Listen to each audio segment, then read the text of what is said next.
about the single player mode? Well, there's hours and hours of content for you in the single player mode, and it's divided into two separate components. We've got the campaign mode and the puzzle mode. The campaign mode is probably a good place for people to start if they're unfamiliar with Worms games, or maybe they're experienced players and they just want to see the new features we've implemented, such as the Worms classes, the physics objects or the dynamic water. There's 32 missions altogether, and that's spread out over the 4 different themes. We'll start you off gently. There's the training missions to get you going, and then by the end of it we've really upped the ante, and if you're not an experienced Worms player, by the time you get to mission 32 then you never will be. And then we've got the puzzle mode. Now the puzzle mode, it's more about challenges. It's missions with a certain objective. Now that objective could be to get a vital worm that's on the enemy team, or it could be to collect a crate, but you've only got certain items and certain ways to achieve that goal. This is a real strategic side of Worms games. It's going to be a head scratcher, and I think it's really going to excite people when they finally get to finish one of the puzzles. There's 20 of those in total, so there's plenty there to keep people going. Let's get down to the nitty-gritty. How can I beat my friends? Well, there's a couple of ways you can play against your friends with Worms Revolution. There's local play and online play. Local play, it's the social side of Worms really. That's where you get 3 of your mates round to your house, all 4 of you sit on the sofa, and you can either grab 4 pads or you can get 1 pad and pass it round, and you can enjoy the banter and the fun that goes with playing Worms with people in the room with you. And there's nothing better in local play than seeing the expression on your mates' faces as you drop their last worm into the water. And then you've also got the online mode.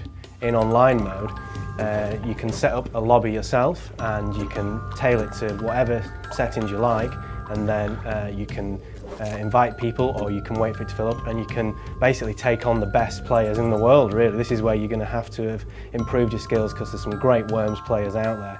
Or if you don't really want to mess about setting up a lobby yourself, you can always join one of the lobbies that will be out there, do a search, dive in, and once again see how good you really are when you're up against the best players in the world. So you can play it at home, you can play it online, but either way you can have a great game. What modes are available to play? Well, we've got 3 modes that you can choose from to play. We've got the Deathmatch mode, the Forts mode and the Classic mode.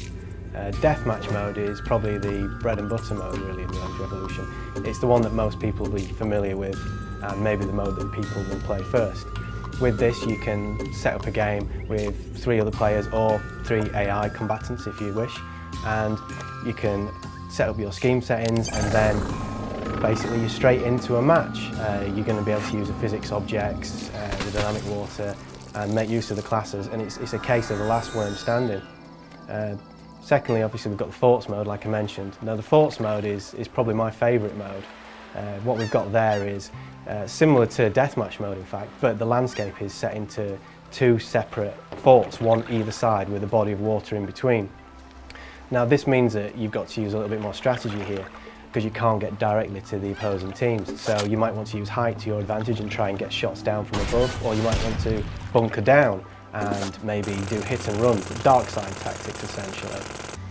Either way, I think Forts mode is probably going to be the one that people get the most fun out of, especially for me. Aside from the fact it looks beautiful as well, I think it's probably one of the most beautiful landscapes we've created, the Forts mode. And lastly, we've got the Classic mode.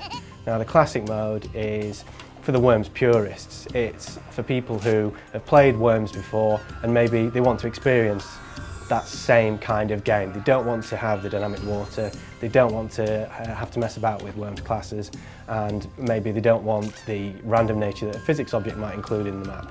So that's all removed, and they can get on with playing Worms classically as it was originally intended.